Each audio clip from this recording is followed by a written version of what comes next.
I learned the truth about my husband's double life on a quiet Tuesday morning, not through a confession, not through a whispered rumor, but through a video that wasn't meant for my eyes. A video that stole the breath straight from my chest and replaced it with a cold, shaking disbelief I'll never forget. I remember sitting there, frozen, staring at the screen as if blinking might make the whole thing disappear. But it didn't. It stayed. It played. And it broke something inside me that I can never fully put back together. And the worst part?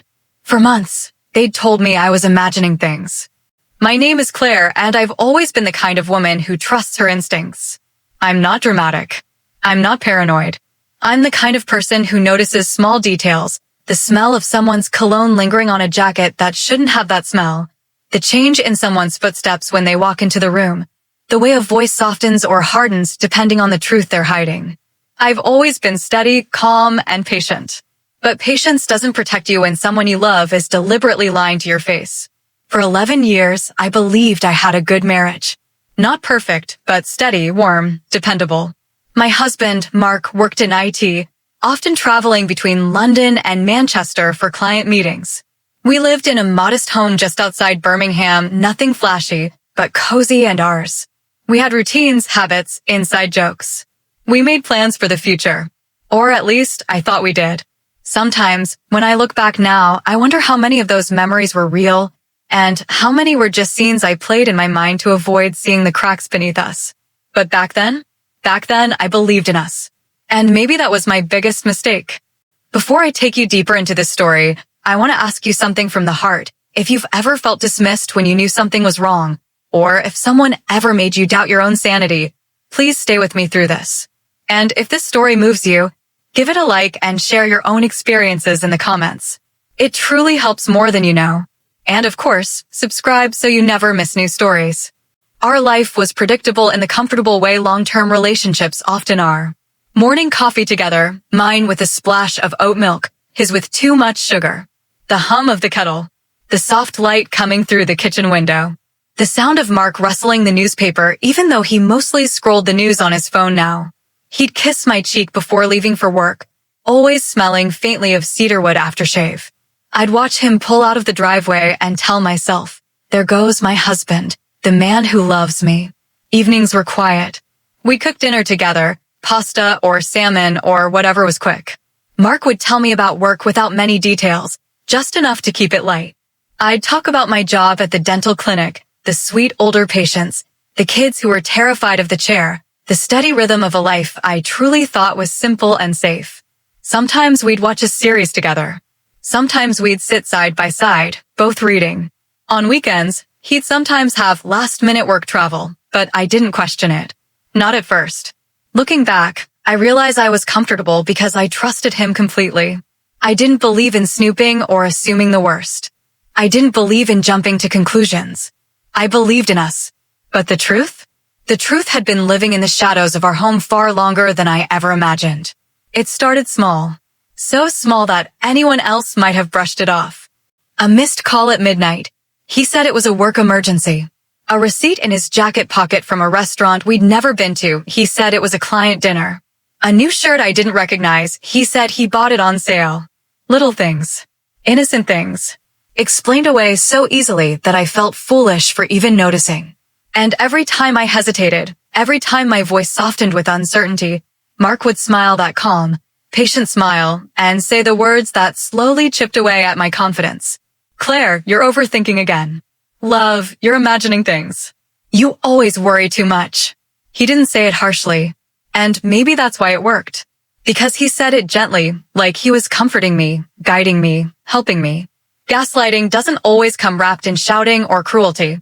Sometimes it comes in soft tones and warm hands, in reassuring smiles that make you question your own eyes. Months passed, and the tension became a ghost in the house, always there, drifting through rooms, brushing past me with cold fingers. I tried to shake it off. I tried to be logical. I tried to be the wife who trusted her husband, because that's what marriage is supposed to be. But then, something happened that shifted everything. A small, seemingly innocent event. Nothing dramatic, nothing cinematic, just one tiny thing that changed the entire course of my life. And it arrived in the form of a notification. A ping. A sound so quick and simple that it could have been ignored. But I didn't ignore it. This time, something deep inside me whispered, "Look closer, Claire.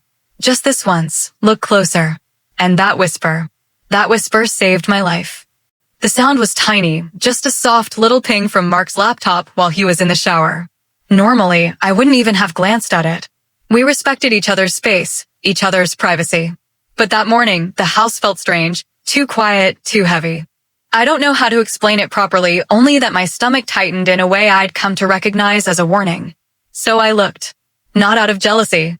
Not out of malice. Just out of the need to find the missing piece of a puzzle that had been haunting me for months. The notification wasn't dramatic. It wasn't a love message or anything that obvious. It was simply a calendar reminder. But it wasn't his. It was titled, "Lunch with Sarah, 1 p.m. I frowned. I tried to remember if he'd mentioned a Sarah at work. Maybe a client? A colleague? The name meant nothing to me. But what caught my eye wasn't the event itself. It was the fact that his laptop showed 2 calendar accounts synced. One was his usual work email. The other was an account I'd never seen before. The icon was a different color, a softer blue. And the name was only initials. MW. Not Mark Williams, his full name. Just the initials. A separate calendar. A separate email. A separate life. My chest tightened. My hands went cold. A strange metallic taste filled my mouth as if fear itself had stepped inside me. I clicked nothing. I touched nothing. I shut the laptop quietly and stepped back like it had burned me. When Mark came downstairs, towel around his shoulders, humming softly like nothing in the world was wrong, I looked at him with new eyes. "Everything okay?" he asked, running his hand through his hair. I forced a smile. "Yeah, I'm fine." And just like that, the lie settled between us, light as dust, heavy as grief. The missed call. 2 days later, another clue arrived. Mark and I were driving back from Tesco, bags rustling in the back seat. He was in a good mood, tapping the steering wheel to the radio. My phone buzzed in my pocket, a private number.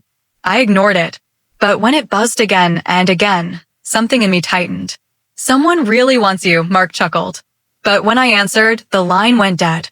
Later, at home, as I was putting groceries away, his phone, left casually on the counter, lit up. 1 missed call, S. Just the initial. S. Like Sarah. Like the calendar reminder. I stared at the screen for a long moment before it went dark again. "Who's S?" I tried to sound light. Teasing. He barely looked up from sorting the mail. "Oh, just someone from a client's office. She's new, keeps ringing the wrong number." Annoying, really. He said it so easily, so calmly, without a flicker of guilt. If someone had asked me then, "Claire, do you believe him?" I wouldn't have known how to answer, because part of me did, or wanted to, or needed to. But another part, the part that had begun waking up slowly, painfully, didn't. The evening he didn't come home. The night he didn't come home was cold and wet. Typical Midlands weather. Rain tapped the windows with long, relentless fingers. I made dinner, chicken stew, but couldn't bring myself to eat it. The smell curled through the kitchen, warm and comforting, but I felt numb. Mark always texted when he had late meetings. Always. But that night? Nothing. I called twice. No answer. When he finally walked in close to midnight, he looked startled to see me still awake. "You scared me," I whispered. "I didn't know where you were." He sighed, rubbing his face. "Claire, I told you I had a meeting." "No, you didn't." "Yes, I did." "Love, you must have forgotten. Honestly, you've been so distracted lately." My throat tightened. There it was again. That soft tone. That gentle correction. That slow erosion of my certainty in my own memory. "I didn't forget," I whispered. But he just kissed my forehead, turned away, and said, "Come on, let's not start the night like this." And somehow I let it go. The scent that shouldn't have been there. The next morning, when he hugged me before leaving for work, a new scent clung to him. Not my perfume. Not his aftershave. Something floral. Sweet. Warm. I stepped back slightly. "New cologne?" I asked. He froze for half a second, a moment so quick most people wouldn't notice. But I did. "Oh," he said, clearing his throat. "Probably from the hotel soap in Manchester. You know how those smell." His explanation was neat. Smooth. Like everything he said now. But that scent stayed on my blouse long after he left, a ghost of someone I hadn't met. The first real shift. Around this time, my sleep changed. I'd wake in the early hours, heart pounding for no reason. I'd sit up in bed, listening to the house, the clicking radiators, the settling beams, the quiet hum of the fridge. I felt like I was living between heartbeats, between truths, between two versions of the life I thought I had. One night, just after 2 a.m., I found myself standing in the hallway, hands shaking, staring at the closed door of his home office. The thought rose in my mind like a whisper from the walls. You're not imagining this, Claire. Something is wrong. But I didn't open the door. Not yet. Some part of me still wasn't ready to face whatever lay behind it. The message that broke the quiet. The real turning point came on a Thursday morning while Mark was in the shower again. His phone buzzed on the bedside table. Once. Twice. Then a third time. My breath caught. I told myself not to look. To trust. To be a good wife. But trust isn't blind. And good wives don't ignore the truth to protect a lie. So I picked up the phone. Just to see the notification preview. It said, I miss you already. Same place next week. S. My knees went weak. My vision blurred. I sat down on the edge of the bed as the world tilted slightly. Same place. Next week. This wasn't a wrong number. This wasn't a colleague. This wasn't my imagination. This was real. And whatever life my husband was living, I wasn't part of it.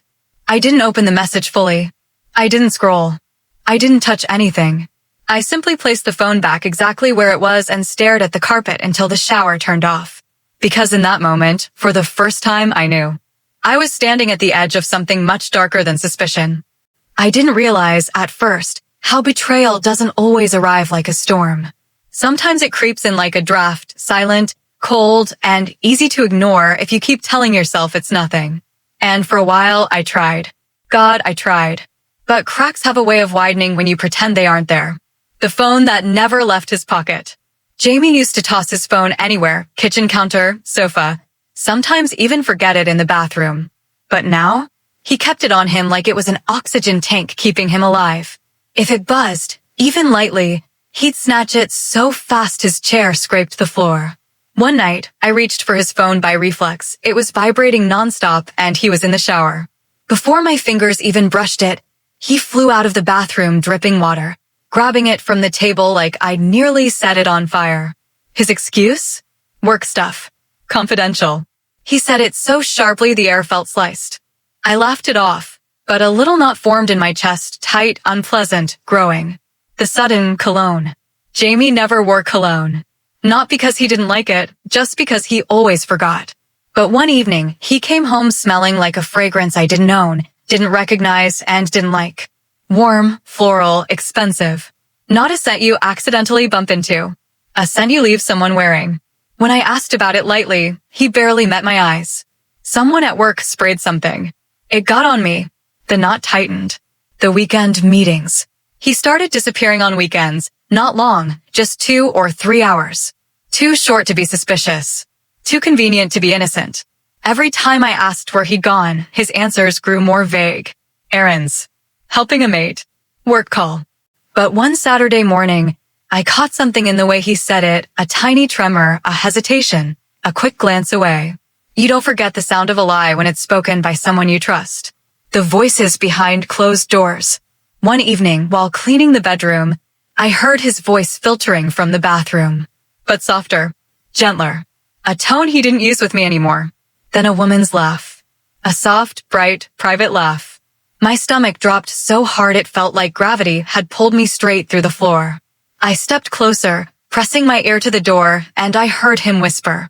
No, she doesn't suspect anything. My blood went cold. But then he flushed the toilet, opened the door, and his expression was so calm, so normal, that I froze. Had I imagined it? Was the voice a video? A podcast? A TV show echoing from somewhere? My certainty unraveled. Doubt tangled with fear. That night I stared at the ceiling, unable to sleep, replaying that laugh again and again. And that whisper. But the breaking point came quietly. It wasn't dramatic. It wasn't violent. It wasn't cinematic. It was a tiny moment, a slice of ordinary life that shattered everything. I was doing laundry. Just laundry. Sorting pockets like always, never expecting anything. Until I pulled out a receipt. A restaurant receipt. For 2 glasses of wine. 2 meals. A date for 2. On a night he'd sworn he was working late. My hands trembled as I held the paper. And for the first time, I didn't think I was imagining things. I thought, no, something is wrong. Something is very, very wrong. And that was the moment the quiet cracks finally split wide open. Once you find the first undeniable clue, even a small one, your heart stops trying to protect you. It stops making excuses. It stops softening the edges. It begins to whisper the truth you've been avoiding. And that night, holding that receipt, I finally listened. The moment the fear became resolve. I stood alone in the kitchen, the house too quiet, the receipt trembling in my fingers like a confession. My chest felt tight, my breath uneven. Part of me wanted to tear it up and pretend I'd never seen it. But the other part, the part that had been silently hurting for weeks, finally rose to the surface. And it said, enough. No more doubts. No more pretending. No more gaslighting myself just to keep the peace. I deserved to know who my husband really was. I started small, or at least that's what I told myself. I didn't go through his phone at first. That felt violent. Like crossing a line I wasn't ready to step over. So I started with the things around me. His jacket pockets. His car. The laundry basket. The bin in his office. I wasn't expecting much. He was careful, too careful. But betrayal always leaves crumbs. I found another receipt. A coffee shop this time. Again, 2 drinks. And then, a tiny gold foil wrapper from a luxury chocolate brand. One I'd never eaten. One I knew he'd never touched. He hated chocolate. Someone else had given it to him. Or he'd given it to someone. My hands shook as I sat on the floor, the foil crinkling softly in my palm. The decision I swore I'd never make. It was nearly midnight when I finally walked into our bedroom, stood beside the nightstand, and stared at his phone. Sleeping Jamie lay inches away, breathing evenly, unaware of the storm gathering above him. I whispered into the dark. I'm sorry. Then I reached for his phone. My heart hammered so loudly I thought it might wake him. But the phone opened. No password. No new lock. As if he trusted me too much to hide anything. Or maybe he thought I'd never dare to look. The messages that stole my breath. The first thing I saw was a notification banner at the top of the screen. A woman's name. A short message. Miss you already. I read it once. Then again. And again. My throat closed. I opened the message thread. And there it was. Weeks of conversations. Dozens of messages. Flowers. Inside jokes. Late night confessions. Photos. Not explicit, but intimate. Warm. Close. The kind of photos you take for someone you adore. Messages with him calling her. Love. My heart. Darling. Words he used to call me. I felt my chest fracture. But the worst wasn't the messages. I scrolled further back, past the flirting, past the sweetness, past the late night plans. And I found something I wasn't prepared for. Videos. Short ones. Clips of him in places he'd said he'd never been. Clips of her laughing beside him, her hand on his arm. Clips of them sharing meals, sharing moments, sharing a life I didn't know existed. A double life. A world where I didn't exist. My breath caught as a video auto-played, the two of them at a small seaside cafe, her leaning into him, whispering something that made him smile in a way I hadn't seen in years. My heart shattered. Then came the final blow. At the bottom of the gallery was one last video. The title was simple. A date. One of the nights he'd told me he was working late. My hands trembled as I tapped it. The video opened. And in it, Jamie was in a flat I didn't recognize. He was laughing. Comfortable. Casual. At home. And the woman, the one from the messages, walked into the frame wearing his t-shirt. The one he wore on Sundays. The familiar one with a tiny hole in the sleeve. She kissed him. And he kissed her back like she belonged to him. Like I didn't exist. My breath escaped me in a broken sound I couldn't hold back. I put the phone down gently, quietly, as if it were something fragile. Even though it had just broken me. In that moment, everything changed. There was no more doubt. No more excuses. No more pretending. I wasn't imagining things. I wasn't paranoid. And I wasn't crazy. My husband had a double life, one I had just watched with my own eyes. There is a strange stillness that settles over you after your world collapses. It's not dramatic. It's not loud. It's a quiet, eerie calm, the kind that comes right before a storm breaks open. That was me, sitting on the edge of our bed in the dark, the glow of Jamie's phone still burning behind my eyes. I wasn't crying. Not yet. I was beyond tears. I was simply hollow. The moment he stirred, Jamie shifted beside me, half asleep, and murmured something. Something soft, something he used to say to me in the early years. But hearing it now felt like being stabbed with a memory. I stood up, walked to the doorway, and for the first time in weeks, maybe months, I let silence answer for me. Morning came like an accusation.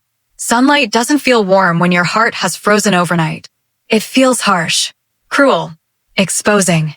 Jamie walked into the kitchen stretching, yawning, acting like the man I married, the man who didn't exist anymore. He kissed my cheek out of habit.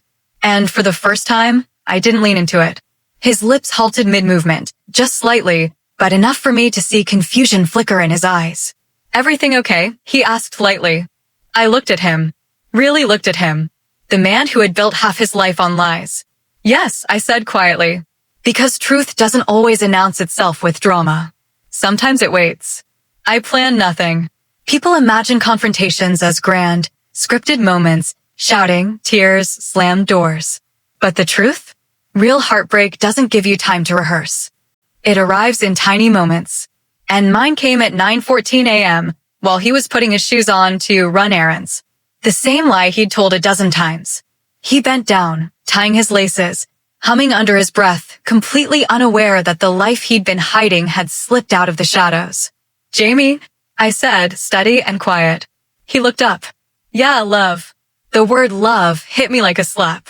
The words just came out. "Who is she?" His hands froze mid-movement. His eyes widened, just a fraction, but it was enough. A flicker of truth before the lies kicked in. Who is who? I didn't raise my voice. I didn't cry. I didn't rage. I simply said, "The woman in your videos." Everything in the room stilled. He went pale. Not the pale of someone innocent. The pale of someone who has just realized the ground has fallen away beneath them. He swallowed hard, his voice thin. "You? What are you talking about?" I stepped closer. I saw the messages. And the videos. I know about the flat. I know about the dates. I know about the two of you. His breath stuttered. Then came the shaking of his head. The denial. The weak, desperate deflection. But lies don't work on someone who's already seen the truth. "Jamie," I whispered, "please don't insult me by pretending." And that was when he broke. The confession you never forget. He sat heavily on the edge of the sofa, hands over his face.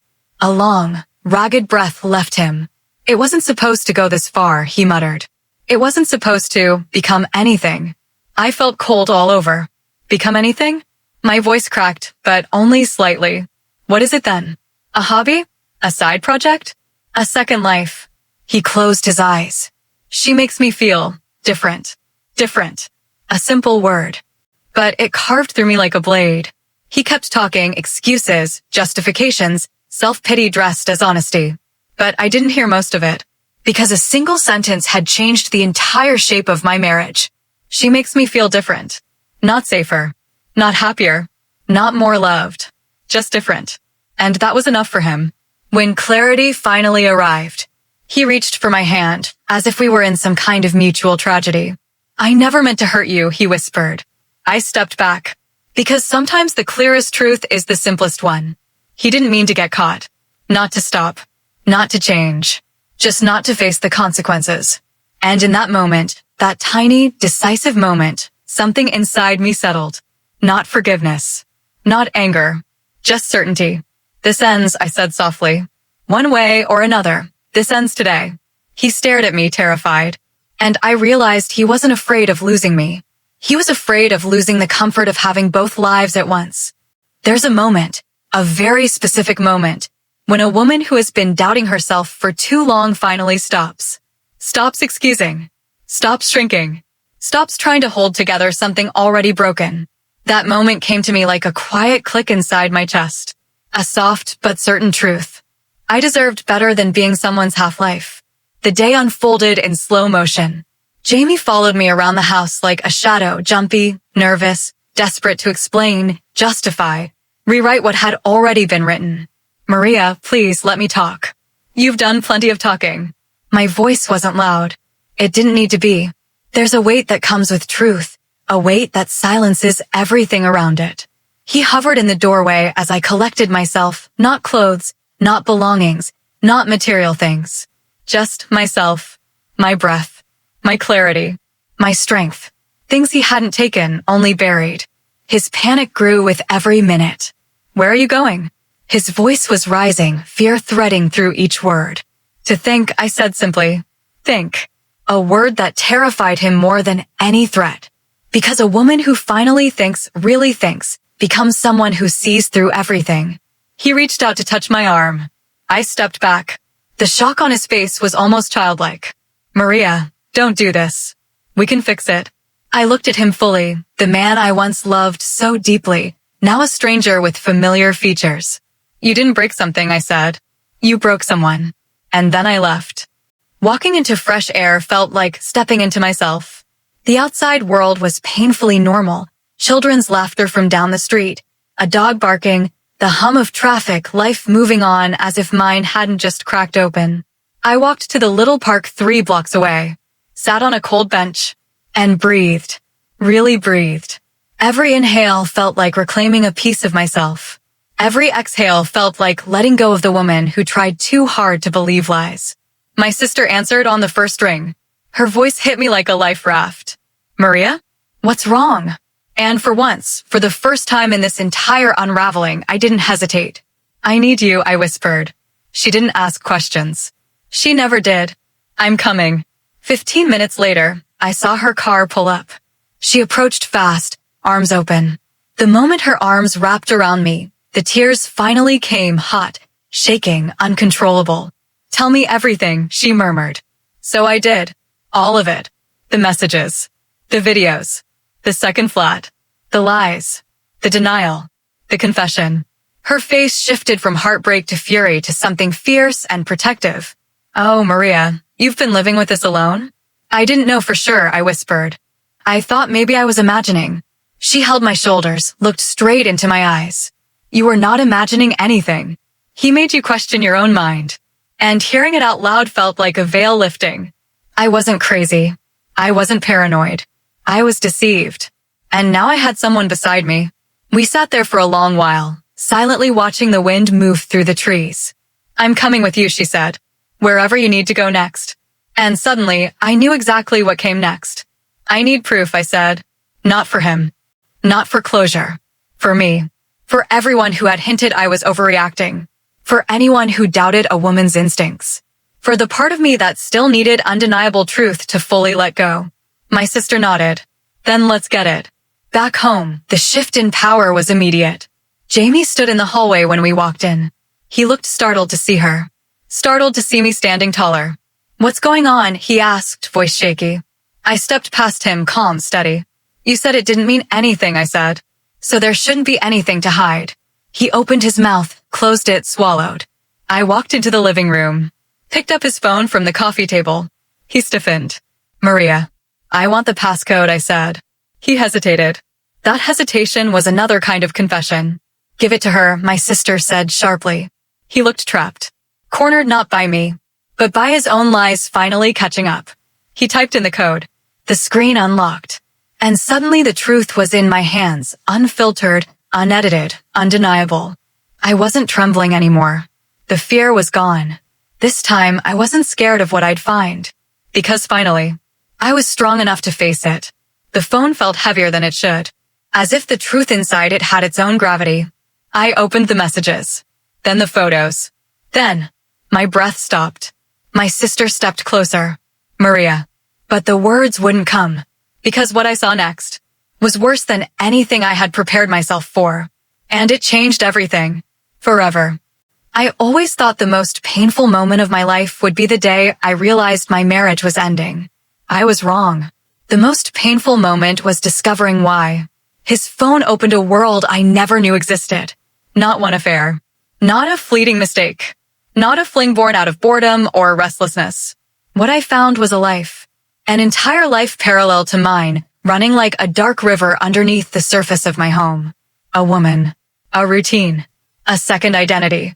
A second set of lies polished into something that almost looked like truth. My sister leaned in as I scrolled, and I heard her gasp softly. There were photos of them at restaurants, nothing fancy, nothing that screamed infidelity. Just quiet meals. Comfortable smiles. The kind of photos people take when they're relaxed. When they belong somewhere. Then there were videos. Short clips. A selfie of the two of them in a car. Her laughing. Him brushing her hair back with a tenderness he hadn't shown me in years.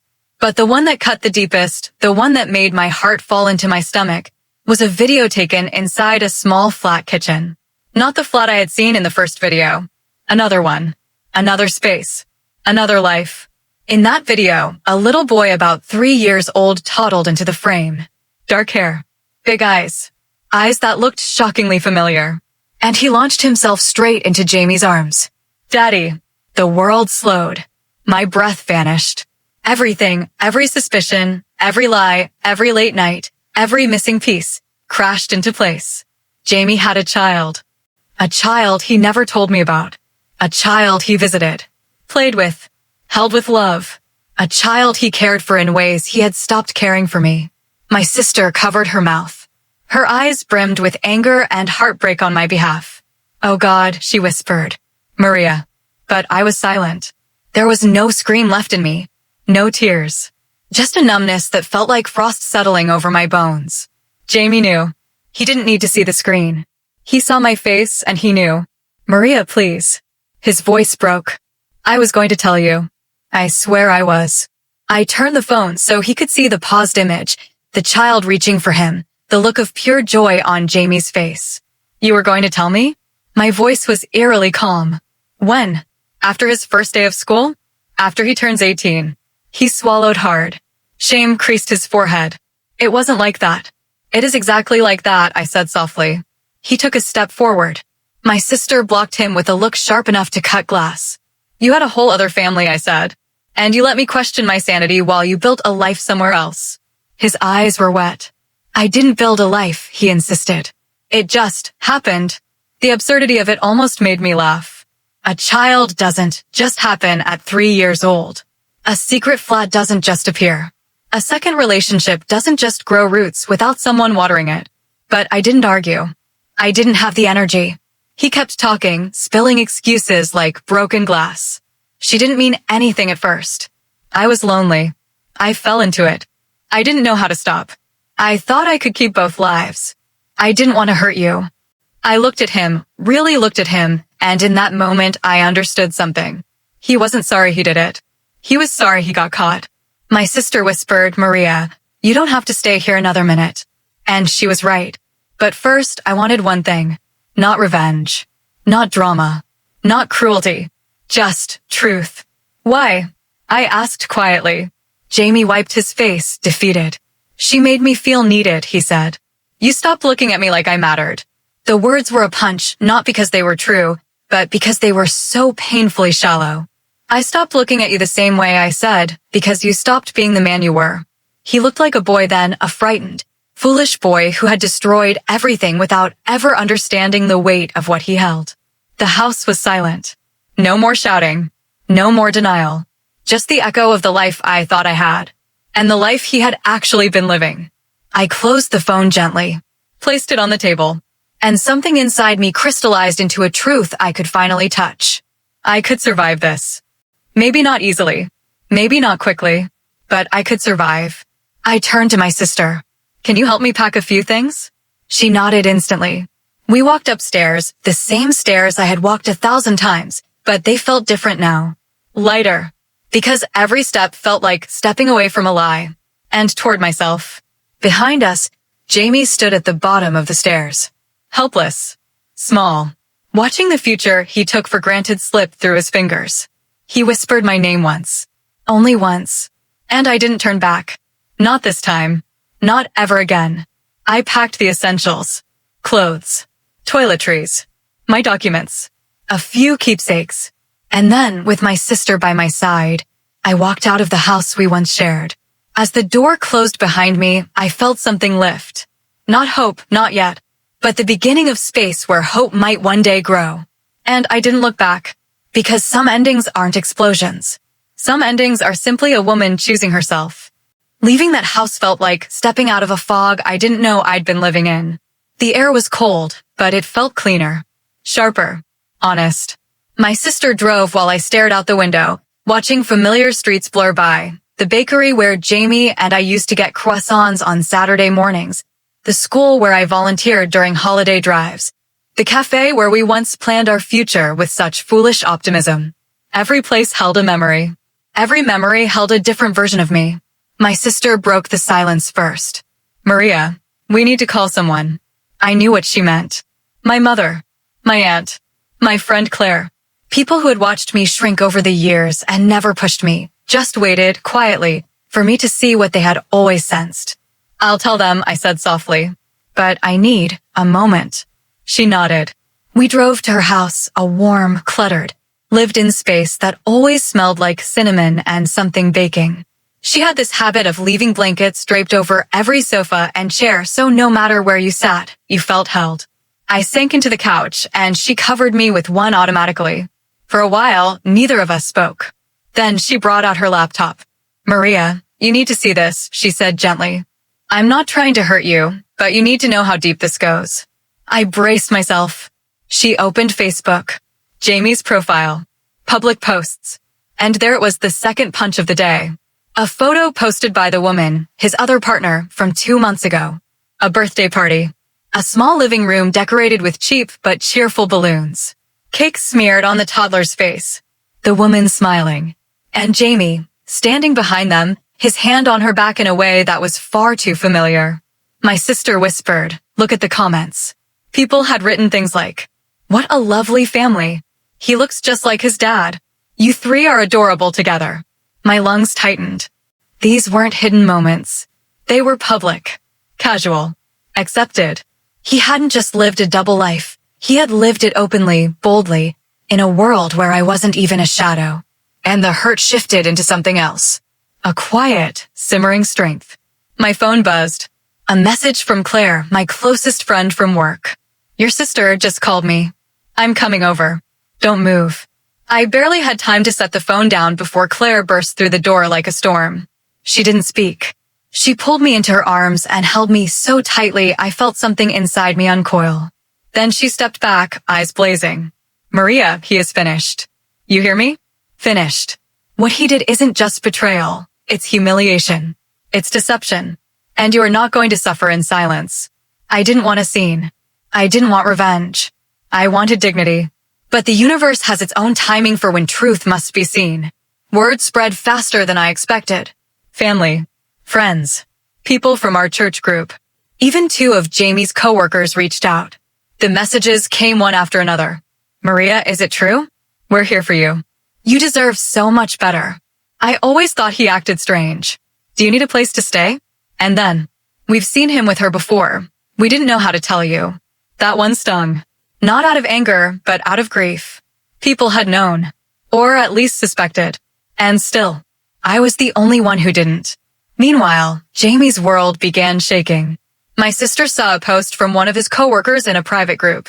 Never trust a man who builds 2 homes. Both will eventually fall. Subtle, but directed. Then another. Some truths can't stay hidden forever. It spread. Quietly, but surely. His secret life was no longer secret. And I knew, without having to speak to him, that Jamie was scrambling. Trying to control the narrative. Trying to explain. Trying to minimize. But lies don't survive sunlight. Then came the moment I wasn't prepared for. That evening, around 7, there was a knock on my sister's front door. Heavy. Urgent. She opened it. Jamie stood there. Eyes red. Hair unkempt. Breathing uneven. Maria, he said, voice hoarse. Please. I need to talk to you. Claire muttered under her breath. Oh, he did not just show up here. My sister crossed her arms. But I felt strangely calm. Come in, I said quietly. You can talk. But that's all. He stepped inside, looking around like he didn't belong because he didn't. He sat on the edge of the armchair, elbows on his knees, hands clasped like a penitent man. Everything's blowing up, he whispered. My friends, my family, work, they're all talking. I nodded, waiting.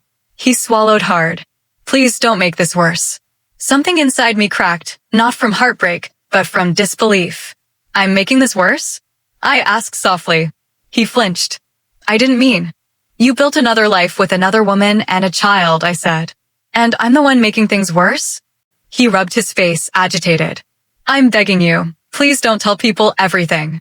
I'm going to lose everything. And what exactly, I asked, was I supposed to lose? He looked up.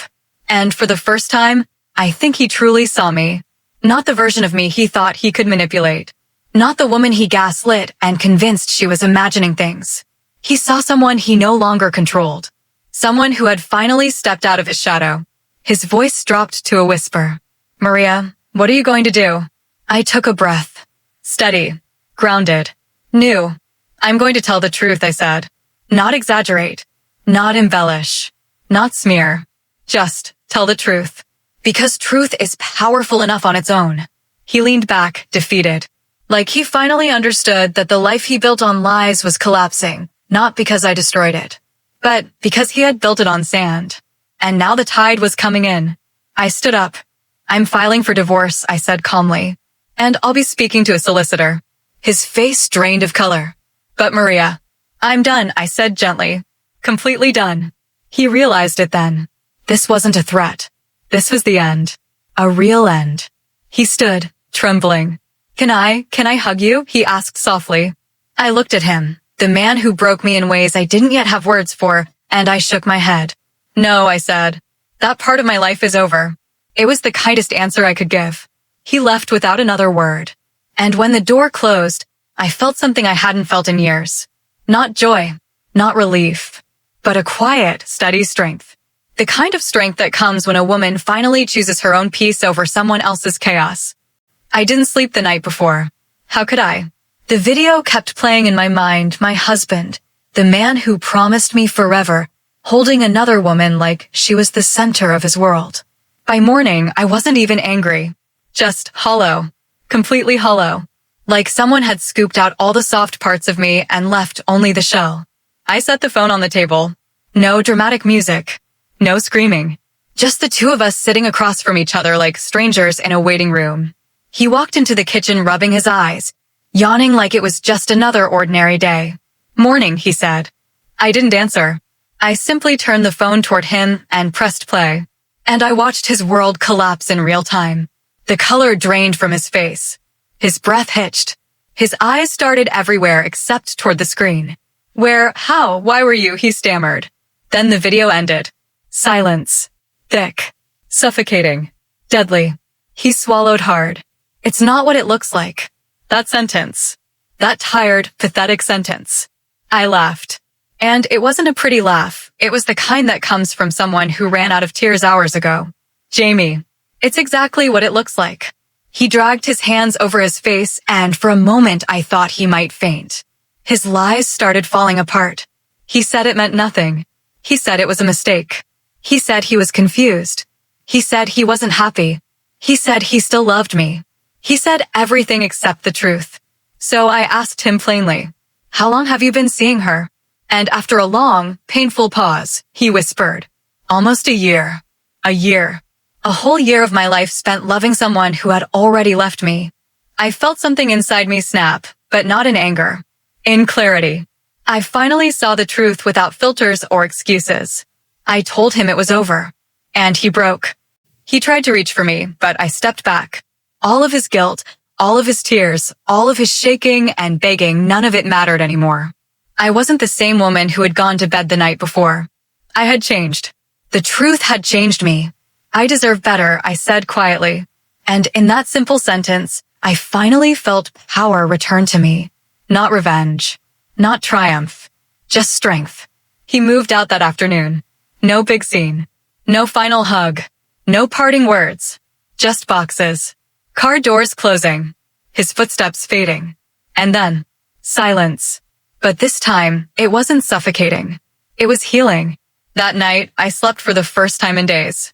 Not because everything was fixed, but because the lies were over. And sometimes, that's enough to begin again. In the days that followed, I learned something funny about heartbreak. It doesn't break you all at once. It breaks you in tiny pieces, in the quiet, in the empty spaces, in the moments where you suddenly remember the life you thought you had and realize it's gone. But it also heals you the same way. Slowly, quietly, almost secretly. I stopped checking my phone, stopped listening for his footsteps, stopped trying to understand the why and the how and all the questions that used to claw at my chest. Because truthfully, his reasons no longer mattered. His excuses no longer mattered. He no longer mattered. One evening, I sat on the edge of my bed, the same bed where I'd cried, searched for answers, replayed that awful video 1,000 times, and I realized something surprising. I felt calm. Not happy, not yet, but calm in a way that felt like the first inhale after holding your breath underwater for too long. I looked around my little life, my quiet room, my stillness, and I finally felt safe again. And I whispered to myself, "You made it. You're free." The healing began when I chose myself.